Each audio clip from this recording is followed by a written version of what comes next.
Hello again, Rob Veach from Vparanormal1.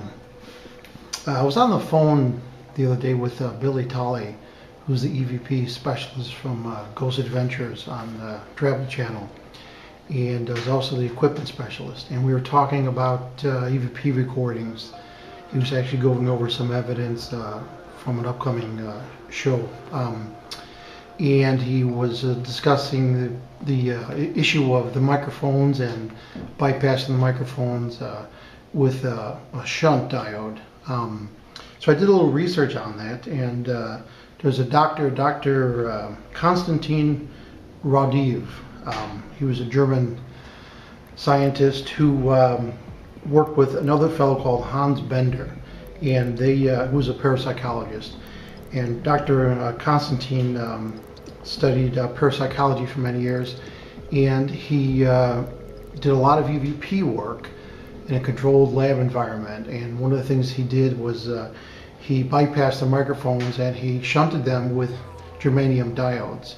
So I went ahead and I built a prototype, very simple, and I have the schematic I'll show on the screen here and close up of this.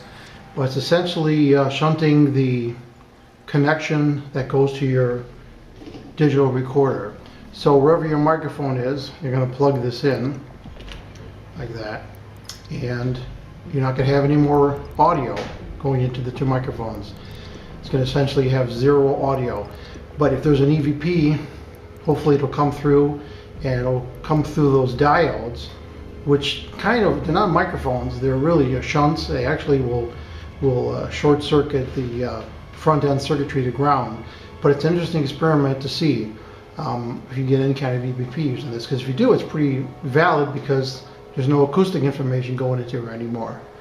Another question that Billy had was whether you can synchronize two digital recorders, and I did an experiment and I was able to. You start them off at the same time, you put a pulse or a control tone there, or a hand clap or a clapboard, and you synchronize them up in your audio. And then you could have your regular EVP recordings going on where you have all the audio information, and then you could have the shunted EVPs where you have the diodes shunting it. So I was able to synchronize that, and it worked really great. What I use to synchronize is actually just a little electronic clapboard, and it just generates an audio pulse and an infrared and a blue LED pulse.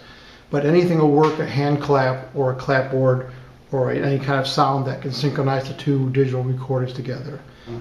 Thanks for watching.